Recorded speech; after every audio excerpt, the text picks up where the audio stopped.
जय हिंद। और आज हम बात करेंगे एक निबंध की कोरोना वायरस या कोविड-19 के ऊपर। तो इसकी जो पहली हेडिंग है वो बनती है introduction. According to the World Health Organization यानी WHO, तो WHO के अनुसार जो corona virus is an infectious diseases, यह एक क्या है, इन्फेक्शन यानी कि संक्रमण के द्वारा यह एक संक्रमित बीमारी है। काज्ड बाई, जिसका कारण क्या है, न्यूली डिस्कवर्ड वायरस, जो नया खोजा गया वायरस है वह इसका कारण है। द डिसीज कम, जो यह जो बीमारी है, यह रोग है वो कम आई इन दिसंबर 2019 फ्रॉम चाइना। यह जो कोरोना वायरस नाम की बीमारी है वह दिसंबर 2019 में चाइना से आई है। अगली हेडिंग है स्प्रेड ऑफ डिसीज, यह फैलती कैसे है। The disease has spread all over the world, यह जो बीमारी है पूरी दुनिया में फैल चुकी है। नाउ कॉल्ड अ पैंडेमिक, इसलिए इसे क्या घोषित कर दिया गया है, महामारी। यह इसे आपदा या महामारी घोषित कर दिया गया है।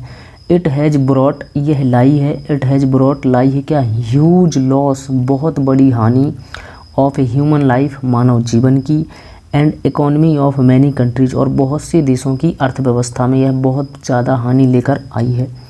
इंडिया रिपोर्टेड, इंडिया ने बताया है, more than 3 crore active case, 3 crore से ज़्यादा एक्टिव केस इंडिया ने क्या है रिपोर्ट किए हैं, बताए हैं। कॉज्ड, इसका कारण क्या है। This disease spread due to the transmission of SARS-CoV-19, यह क्या है, इस वायरस का नाम है। यह जो बीमारी है फैल गई है, बहुत ज़्यादा ट्रांसमिट हो गई है SARS-CoV-9 की वजह से, क्योंकि SARS-CoV-9 का विषाणु है, इसकी वजह से यह फैली है।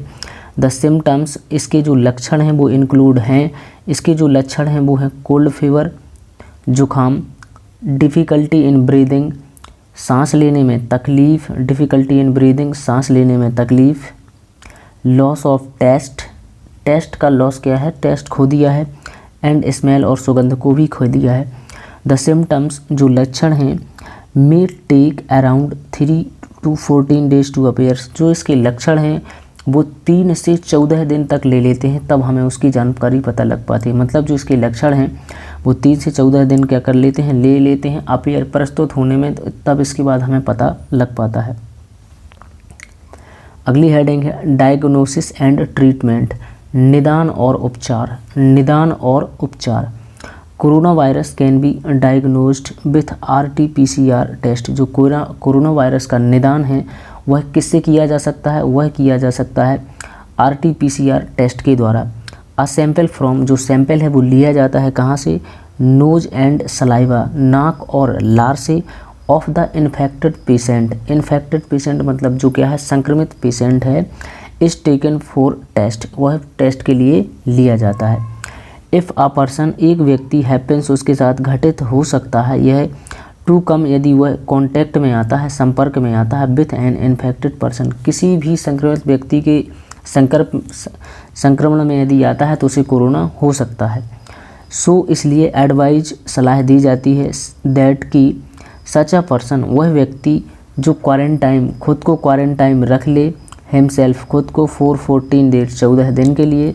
तो इफ़ सिम्टम्स, तो जो लक्षण हैं वो अपीयर, सामने हो जाएंगे, और फिर हम उनका क्या करेंगे, आइडेंटिफाई, पहचान करेंगे। देन, तब इसके बाद मेडिकल हेल्प, यानी तब इसके बाद जो चिकित्सीय सहायता प्रदान की जाएगी।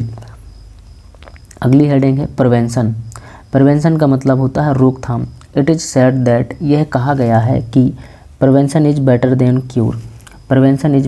क्योर, किसी चीज़ के इलाज से अच्छा है कि उसका रोकथाम कर दिया जाए। स्टे सेफ, वह व्यक्ति सेफ रहते हैं, स्टे सेफ पर्सन, वे व्यक्ति खुद को सेफ रखते हैं, शुड अवॉइड, जो टालते हैं, गोइंग आउट, बाहर जाना, अनलेस नेसेसरी, अनचाही ज़रूरत, मतलब जो बिना ज़रूरत की वो बाहर नहीं जाते हैं। Maintain 6 metre distance from other, और 6 मीटर की दूरी दूसरे लोगों से बनाए रखते हैं, वो व्यक्ति क्या रहते हैं, सेफ रहते हैं, इसमें क्या रहते हैं, सेफ रहते हैं। ऑलवेज वियर अ मास्क, हमेशा क्या है, मास्क पहनो। यूज सैनिटाइजर का उपयोग करो। एंड वॉश हिज हैंड, और अपने हाथों को धोना है। रेगुलरली, नियमित तौर पर, विथ सोप एंड वाटर, साबुन और पानी से। यदि ये चीज़ें करते हैं तो इसकी रोकथाम हो जाएगी। अब अगला है conclusion. Corona virus is a deadly disease. जो कोरोना वायरस है वो क्या है, एक बहुत ही घातक बीमारी है। Corona virus is a deadly disease, बहुत ही घातक बीमारी है। The government and the health workers, सरकारी और स्वास्थ्य कर्मचारी आर वर्किंग, कार्य कर रहे हैं डे एंड नाइट, दिन और रात, टू फाइट दिस डिसीज, इस बीमारी से लड़ने के लिए। People should follow the